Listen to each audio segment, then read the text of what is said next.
بسم اللہ الرحمن الرحیم۔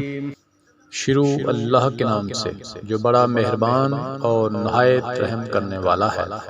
وَابْتَلُوا الْيَتَامَى حَتَّى إِذَا بَلَغُوا النِّكَاحَ فَإِنْ آنَسْتُمْ مِنْهُمْ رُشْدًا فَادْفَعُوا إِلَيْهِمْ أَمْوَالَهُمْ وَلَا تَأْكُلُوهَا إِسْرَافًا وَبِدَارًا أَنْ يَكْبَرُوا وَمَنْ كَانَ غَنِيًّا فَلْيَسْتَعْفِفْ وَمَنْ كَانَ فَقِيرًا فَلْيَأْكُلْ بِالْمَعْرُوفِ وَإِذَا دَفَعْتُمْ إِلَيْهِمْ أَمْوَالَهُمْ فَأَشْهِدُوا عَلَيْهِمْ وَكَفَى بِاللَّهِ حَسِيبًا۔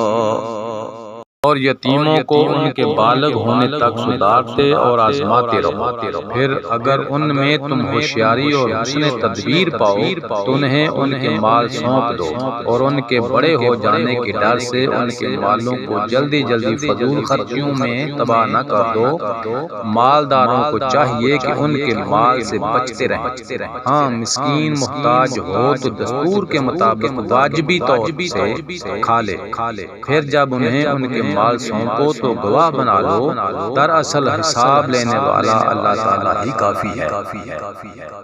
لِلرِّجَالِ نَصِيبٌ مِّمَّا تَرَكَ الْوَالِدَانِ وَالْأَقْرَبُونَ وَلِلنِّسَاءِ نَصِيبٌ مِّمَّا تَرَكَ الْوَالِدَانِ وَالْأَقْرَبُونَ مِمَّا قَلَّ مِنْهُ أَوْ كَثُرَ نَصِيبًا مَّفْرُوضًا۔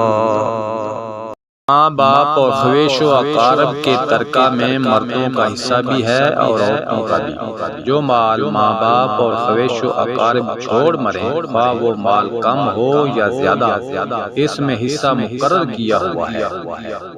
وَإِذَا حَضَرَ الْقِسْمَةَ أُولُو الْقُرْبَى وَالْيَتَامَى وَالْمَسَاكِينُ فَارْزُقُوهُم مِّنْهُ وَقُولُوا لَهُمْ قَوْلًا مَّعْرُوفًا۔ اور جب تقسیم کے وقت قرابت داروں اور یتیم اور مسکین آ جائیں تو تم اس میں سے تھوڑا بہت انہیں بھی دے دو اور ان سے نرمی سے بولو۔ وَلْيَخْشَ الَّذِينَ لَوْ تَرَكُوا مِنْ خَلْفِهِمْ ذُرِّيَّةً ضِعَافًا خَافُوا عَلَيْهِمْ فَلْيَتَّقُوا اللَّهَ وَلْيَقُولُوا قَوْلًا سَدِيدًا۔ اور چاہیے کہ وہ اس بات سے ڈریں کہ اگر وہ خود اپنے پیچھے ننھے ننھے ناتواں بچے چھوڑ جاتے جن کے ضائع ہو جانے کا اندیشہ رہتا ہے تو ان کی چاہت کیا ہوتی۔ پس اللہ تعالیٰ سے ڈر کر جچی تلی بات کہا کریں۔